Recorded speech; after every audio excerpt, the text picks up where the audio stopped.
Assalamualaikum warahmatullahi wabarakatuh.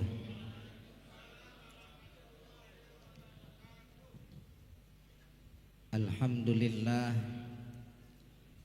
alhamdulillahilladzi syaraha sudurana bil Islam wa syarrafana bi an ja'alana min ummati khairil anam. Allahumma salli wa sallim wa barik ala sayyidina wa maulana Muhammadin sayyidil anam wa ala alihi wa ashabihi ajma'in al-kiram ma damatid duhuru wal ayyam. Amma ba'du, faqad qala Allah ta'ala fi kitabihil azim wa huwa asdaqul qailin. Bismillahirrahmanirrahim. Wa may yuti'illaha war rasula fa ulaika ma'al ladzina an'amallahu 'alaihim minan nabiyyina was-siddiqina wasyuhada'i was-salihin wa hasuna ulaika rafiqa. Wa qala an-nabiyyu sallallahu alaihi wasallam innama bu'ithtu mu'alliman aw kama qala Rasulullah sallallahu alaihi wa alihi wasallam. Hadratul muhtaramin yang sama-sama saya hormati dan saya muliakan, para habaib, para alimil ulama, para kiai, para asatidzah, para tokoh sesepuh masyarakat sekalian, hadir bersama kita guru kita al-mukarram wal muhtaram Habibun al-mahbub al-habib Maher bin Novel bin Yahya. Hadir bersama kita al-mukarram al-habib Quraisy bin Umar al-Attas. Kita doain mudah-mudahan para habaib kita Allah berikan sehat panjang umur. Allah Ta'ala jadikan dengan sebab keberadaan para habaib di tengah-tengah kita, yakni menjadi keberkahan yang banyak untuk kita. Guru kita bersama Al-Mukarram Bapak Kiai Haji Muhammad Salihin, guru kita Al-Mukarram Bapak Kiai Haji Ahmad Fauzan Jamaluddin, guru kita Al-Mukarram Bapak Kiai Haji Ridwan Surya Jaya, Al-Mukarram Bapak Kiai Haji Ahmad Bishri Abdus Samad, Al-Mukarram Bapak Kiai Haji Fatani Ahmad, Al-Mukarram Bapak Kiai Haji Muhammad Muslihuddin, dan guru-guru kita yang lain yang mohon maaf tidak saya sebutkan namanya satu persatu. Mudah-mudahan guru-guru kita senantiasa Allah berikan sehat panjang umur, Allah pelihara zahir batin beliau sekalian di dalam kebaikan, di dalam keridhaan dan keberkahan yang banyak dari Allah Ta'ala. Hadir pula bersama kita tadi Bapak Camat kita, Bapak Kapolsek kita, dan segenap tokoh masyarakat. Hadirin wal hadirat, pecinta baginda Nabi Muhammad sallallahu alaihi wa alihi wasallam. Sebenarnya bukan saya yang patut untuk berbicara di hadapan, karena ternyata yang hadir guru-guru semuanya. Saya terasa dijebak di sini. Hadirin, saat ini yang sedang kita peringati maulidnya adalah sosok yang teragung di sekalian hamba-hamba Allah, baik yang ada di langit maupun yang ada di bumi.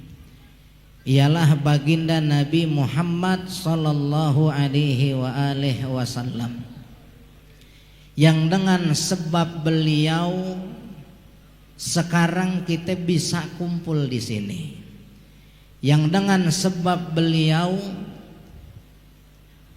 kita bisa beribadah kepada Allah sebagai Tuhan kita, yang dengan sebab beliau sallallahu alaihi wasallam hingga saat ini kita bisa berbakti kepada orang tua kita, baik yang masih hidup ataupun yang sudah meninggal dunia.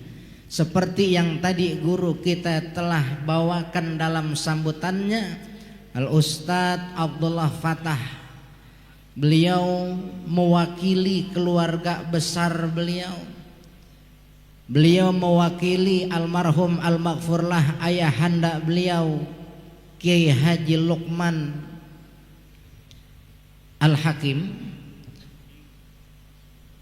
Itu sebagai satu tanda baktinya anak kepada kedua orang tuanya. Kita doain mudah-mudahan keluarga besar daripada almarhum al-maghfurlah Bapak Kiai Haji Luqmanul Hakim, Allah Ta'ala berikan keberkahan yang banyak. Kita tidak akan bisa berbakti sama orang tua kita kalau Nabi nggak ajarin kita. Kita nggak akan ngerti bagaimana cara kita bersopan santun, cara kita beradab kepada orang-orang yang lebih tua kepada kita, bagaimana cara menyayangi kepada sesama kita, kalau bukan sebab baginda Nabi Muhammad sallallahu alaihi wasallam. Hadirin, baginda Nabi sosok yang terlalu sempurna dan memang sangat sempurna. Tidak ada celak sedikit pun di dalam diri pribadi baginda Nabi Muhammad sallallahu alaihi wasallam, yang dikatakan dalam kitab Syama'il, ma ba'atsallahu nabiyan illa hasanal wajhi wa hasanas sauti. Tidaklah Allah mengutus seorang nabinya melainkan dengan wajah yang tampan dan suara yang indah. Wa kana nabiyukum sallallahu alaihi wasallam ahsana sautan wa ahsana wajahan. Dan adalah nabi kamu, nabi kita Nabi Muhammad sallallahu alaihi wasallam adalah nabi yang paling indah suaranya dan paling tampan rupawan wajahnya. Ini kan menunjukkan kesempurnaan. Ahsana, dia digunakan isimnya itu isim tafdil, yang udah paling di antara semua nabi-nabi. Kita kenal Nabi Allah Yusuf alaihissalam dengan ketampanannya. Bahkan dalam satu riwayat Nabi Yusuf cuman sepertiga dari ketampanan baginda Nabi Muhammad sallallahu alaihi wasallam. Ini menunjukkan suatu kesempurnaan. Apakah hanya dari rupa dan suara? Dalam Syama'il baginda Nabi sallallahu alaihi wasallam dijelaskan, wa kana Nabi sallallahu alaihi wasallam kathiral arab. Adalah Nabi sallallahu alaihi wasallam itu seorang yang banyak keringatnya. Kita mikirlah, banyak keringat apa kesempurnaannya? Kalau sekedar banyak keringat sama sama kita, nih kayak saya nih keringetan, nih keringat gemeteran namanya. Tapi justru banyak keringatnya Nabi sallallahu alaihi wasallam ini suatu kesempurnaan. Wa kana araquhu sallallahu alaihi wasallam fi wajhihi kallu'lu. Adalah keringatnya baginda Nabi Muhammad sallallahu alaihi wasallam yang ada di wajah beliau kallu'lu, itu laksana mutiara. Siapa orang yang memandang Nabi itu kalau lagi keluar keringat Nabi di wajah beliau, itu orang kayak lagi mandangin mutiara. Mutiara barang bagus, barang jelek, barang murah, barang mahal. Yang imitasi aja mahal, apalagi yang aslinya. Dan Nabi di atas keasliannya. Begitu. Hadirin, sempurna baginda Nabi sallallahu alaihi wasallam. Bahkan keringat Nabi atyaba minal miskil adfar, itu lebih wangi dari minyak misik kuning yang paling wangi. Saya pernah dengar tuh cerita dari guru-guru itu, kalau baginda Nabi Muhammad sallallahu alaihi wasallam beliau datang ke satu tempat, lalu Nabi pergi keluar dari tempat tersebut, itu orang yang datang belakangan setelah datangnya Nabi, itu mereka pasti tahu kalau Nabi habis dari tempat itu. Dari mana kira-kira? Harumnya baginda Nabi sallallahu alaihi wasallam masih tinggal di situ. Bahkan dalam satu hikayat dikatakan itu kalau Nabi singgah di satu tempat itu bisa berhari-hari harumnya Nabi nggak hilang di tempat tersebut. Hadirin, mirip kita nggak kira-kira? Hampir ya. Kalau hampir kan belum berarti. Hadirin, ini baginda Nabi kita Nabi Muhammad sallallahu alaihi wasallam dengan segala kesempurnaannya, bukan dalam segi khalqan penciptaan dari rupanya saja, bahkan dikatakan wa kana Rasulullah sallallahu alaihi wasallam ahsanan nasi khalqan wa khuluqa. Adalah Nabi sallallahu alaihi wasallam itu yang paling baik di antara semua manusia, bukan hanya pada bentuk rupa fisiknya tapi akhlaknya. Akhlak Nabi terpuji. Makanya kalau ada orang berakhlak menyontoh akhlak baginda Nabi Muhammad sallallahu alaihi wasallam, terpastikan orang itu orang yang baik.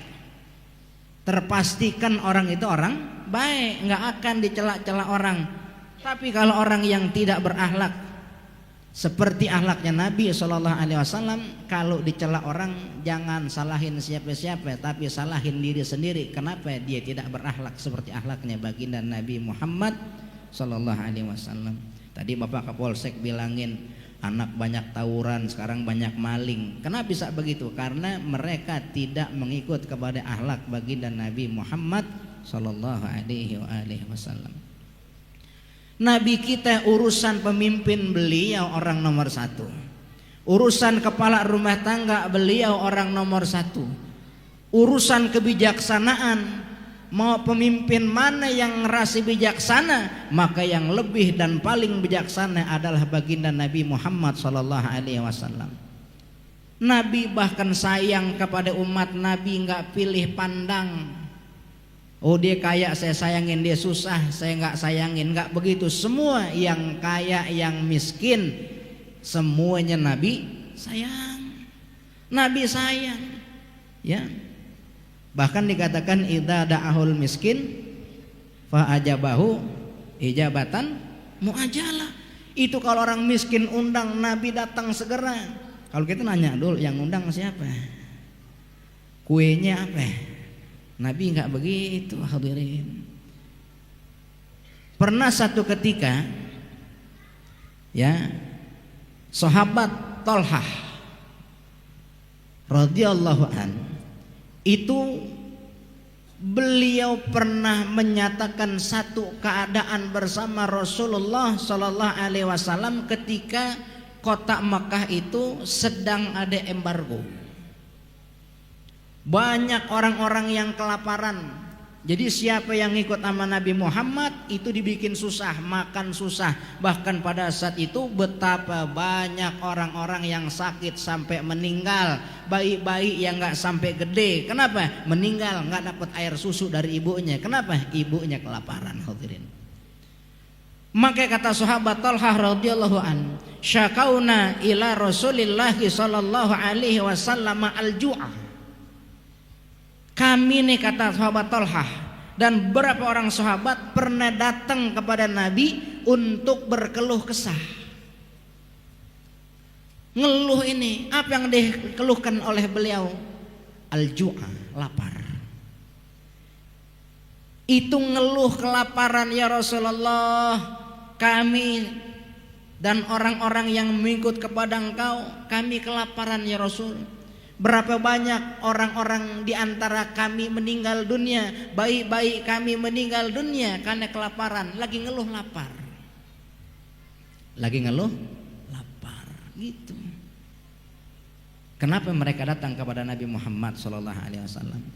Karena Nabi dilihat pada saat itu dengan tegap badan beliau, nggak kelihatan kelaparan. Kalau kayak kita, orang-orang kita nih kalau kelaparan kan kadang ditunduk-tundukin gitu, jalan dimiring-miringin begitu, biar kelihatan susahnya.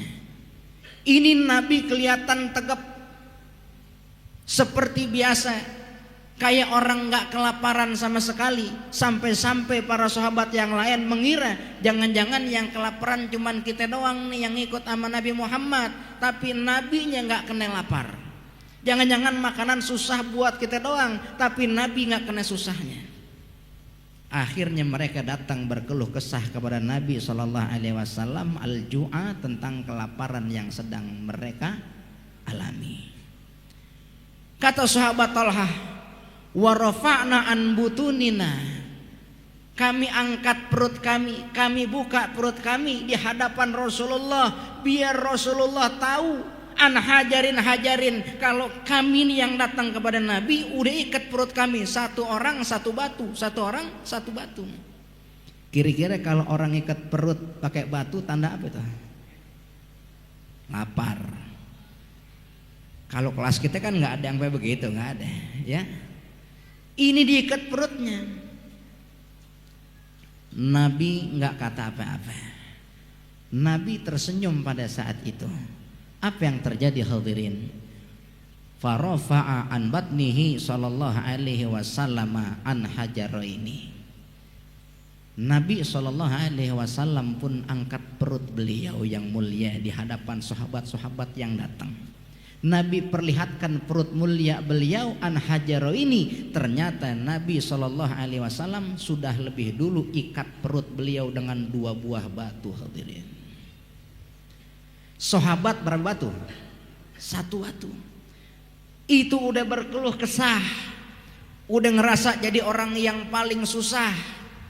Ternyata Nabi SAW sudah lebih dulu ikat perut beliau dengan 2 buah batu. Itu sahabat Talhah dan beberapa orang sahabat yang datang berkeluh kesah kepada Nabi itu tertunduk bersedih minta maaf kepada Nabi SAW. Ini sosok Nabi kita, Nabi Muhammad SAW. Hadirin, suri tauladan buat kita, suri tauladan buat kita, contoh buat kita. Patut banget dan berbanggalah kita tatkala Allah saat ini jadikan kita bagian dari umat Nabi Muhammad sallallahu alaihi wasallam. Maka mencintai Nabi adalah wajib buat kita. Ustaz Abdullah, kita udah selesai Pak? Udah. Kan kemarin katanya sampai jam 12:30 kemarin mah. Hadirin, cintain Nabi kita. Mencintai Nabi modal buat kita untuk mendapatkan keselamatan di dunia dan di akhirat. Cintain Nabi kita, karena tidak ada sedikit pun alasan untuk tidak mencintai Nabi SAW. Cintain Nabi kita. Biar apa? Biar kita bisa meniru, mengikut kepada Nabi Muhammad SAW. Karena orang yang tidak cinta kepada Nabi Muhammad, maka rasanya sulit dia bisa mengikut kepada Nabi Muhammad SAW. Mudah-mudahan Allah tanamkan cinta di hati kita yang besar kepada baginda Nabi Muhammad SAW. Ikutin ajaran Nabi, kerjain apa yang Nabi perintahin buat kita. Man ahya sunnati faqad ahabbani. Siapa orang yang menghidupkan sunnahku, maka sungguh dia itu telah mencintaiku. Menghidupkan sunnah Nabi bukan timbang rajin sholat duhanya. Mencintai Nabi bukan menghidupkan sunnah Nabi bukan hanya timbang rajin tahajudnya. Tapi sunnah Nabi itu maknanya pekerjaan-pekerjaan Nabi Sallallahu Alaihi Wasallam yang Nabi sabdakan innama bu'ithu mu'alliman. Hanya saja saya ini diutus sebagai seorang muallim, sebagai seorang pendidik, sebagai seorang pengajar, yang mana pendidik dan pengajar tidaklah yang dibawa melainkan didikan dan ajaran. Bagaimana kita bisa dapat pendidikan itu? Bagaimana kita bisa dapat pengajaran itu? Tidak lain dan tidak bukan adalah dengan sebab kita ngaji. Jadi mau nggak mau, kalau kita mau bisa ngidupin sunnah Nabi, kita mesti ngaji, hadirin, ngaji. Alhamdulillah nih guru-guru kita ada Ki Fauzan, masya Allah, ya semuanya Habib kita, ada Ki Ridwan, semuanya masih ada di tengah-tengah kita yang masih mau ngajarin kita. Jangan sia-siain kesempatan besar yang Allah masih berikan kepada kita, ngaji. Ya, biar ngaji. Apalagi di sini ada pendidikan Islam, apa namanya? Baitur Rahim. Ini lagi nih jadi fasilitas yang luar biasa buat kita. Jangan sampai nanti kita itu dituntut dengan amal ibadah yang kita tinggalkan dengan alasan nggak tahu. Ya, emang tinggal di mana ente? Tinggal di itu dekat samping apa namanya Baitur Rahim. Tinggal di samping Baitur Rahim sampai dia nggak tahu sholat wajib. Pantas nggak kira-kira? Agak pantas. Kecuali dia tinggal di tengah pulau yang jauh dari daratan banyak orang, ya. Itu yang tinggal cuman dia memonyet doang berdua. Itu nyari ulama ustadz nggak ketemu, artinya nggak tabligh tuh, nggak tahu tuh pengajaran kalau sholat itu wajib, hukum rukun Islam, imannya nggak tahu. Yang begitu masih dipantesin. Tapi kalau kita tinggal lingkungan kita kayak sekarang, guru-guru kita banyak ngajarin ilmu, tapi kita nggak tahu tentang urusan hukum syariat, hati-hati. Ya, kita bakal dituntut dengan tuntutan yang berat. Na'udzubillah min dzalik. Jadi man ahya sunnati faqad ahabbani. Siapa yang menghidupkan sunnahku maka sungguh dia telah mencintaiku. Wa man ahabbani kana ma'i fil jannah. Dan siapa orang yang mencintaiku, kata Nabi, adalah dia nanti bakal bersama aku dalam surganya Allah. Mudah-mudahan termasuk kita nanti orang-orang yang bakal dikumpulkan di dalam surganya Allah bersama baginda Nabi Muhammad sallallahu alaihi wa alihi wasallam. Almar'u ma'aman ahab. Seseorang akan senantiasa bersama siapa yang dia cintai. Kalau kecintaan kita dalam hati kita baginda Nabi Muhammad sallallahu alaihi wasallam, insyaallah nanti kita bakal kumpul bersama baginda Nabi Muhammad sallallahu alaihi wasallam. Karena waktu sudah 10:30, kita minta sama Allah, mudah-mudahan Allah kuatkan Islam kita, Allah mantapkan iman kita, Allah kokohkan, teguhkan ketakwaan kita sampai akhir hayat kita. Kalaupun nanti datang ajal kita, mudah-mudahan Allah wafatkan kita dalam keadaan husnul khatimah, mati dalam Islam, mati dalam iman, mati dalam takwa, dan mati dalam keadaan cinta yang besar kepada baginda Nabi Muhammad sallallahu alaihi wa alihi wasallam, dan cinta pada keluarga baginda Nabi Muhammad sallallahu alaihi wa alihi wasallam. Mudah-mudahan Allah kabulkan segala doa-doa kita, Allah mudahkan segala urusan dan hajat-hajat kita, hajat dunia dan hajat akhirat kita. Ala hadhihi niyah wa ala kulli niyatin salihah wa ila hadratin Nabi Muhammadin sallallahu alaihi wa alihi wasallam bisiri asraril Fatihah. Bismillahirrahmanirrahim. Alhamdulillahirabbil alamin. Ar-Rahmanir-Rahim. Maliki yaumiddin. Iyyaka na'budu wa iyyaka nasta'in. Ihdinas siratal mustaqim. Siratal ladzina an'amta 'alaihim ghairil maghdubi 'alaihim waladdallin. Rabbighfirli wa liwalidayya amin. Sekian dari saya, wal afu minkum. Wassalamualaikum warahmatullahi wabarakatuh.